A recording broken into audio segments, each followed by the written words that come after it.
السلام علیکم ورحمۃ اللہ وبرکاتہ۔ ایک بھائی نے سوال کیا کہ اگر نماز پڑھ رہے ہیں جمعۃ المبارک کی جماعت کے ساتھ، پہلی صف میں کھڑے ہیں اور اگر وضو ٹوٹ جاتا ہے تو اس صورت میں کیا کرنا چاہیے؟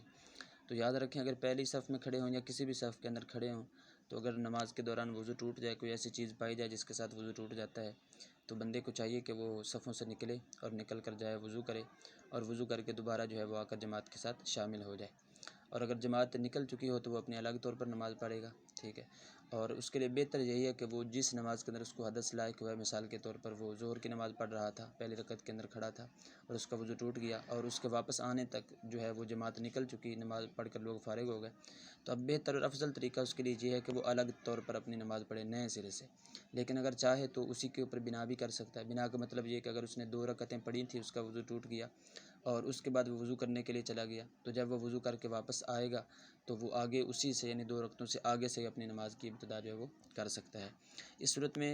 روایت ہے نبی کریم علیہ الصلوۃ والسلام سے، آپ نے فرمایا اذا فسا احدکم فی الصلاۃ فلینصرف فلیتبوأ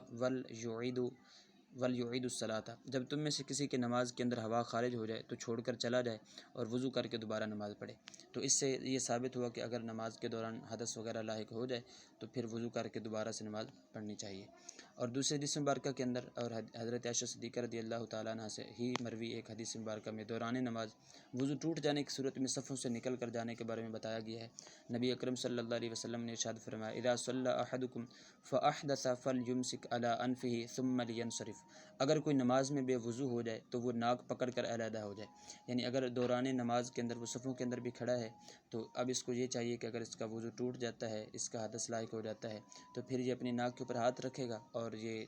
جماعت سے الگ ہو جائے اور لوگوں کی نماز کا خیال رکھے، یعنی اتنی ایسے سمٹ سے رکھ کر کے نکلے کہ لوگوں کی نماز کے اندر خلل واقع نہ ہو، اور جائے اور کسی کے ساتھ کلام نہیں کرے گا، کسی کے ساتھ بات چیت نہیں کرے گا، اور وضو کر کے واپس آ کر جو ہے وہ جماعت کے ساتھ مل جائے گا۔ اور اگر جماعت کے ساتھ ملتے دوران اگر کوئی ایک آدھی رکعت نکل گئی ہو تو اب جو وہ رکعت نکلی ہے اس کے بعد میں مطلب یہ ادائیگی کرے گا۔ بعد کا مراد یہ کہ جب جماعت ختم ہو جائے گی تو بعد میں یہ کھڑا ہو جائے گا اور اس کو ادا کر لے گا۔ اور اگر نماز نکلی ہی نہیں تھی، ایک آدھی رکعت بھی نہیں نکلی تھی، پھر تو یہ جماعت کو پانے والا ہو گیا۔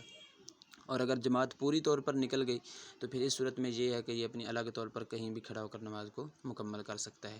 واللہ ورسولہ اعلم بالصواب، عز وجل، وصلی اللہ تعالیٰ علیہ وآلہ وسلم۔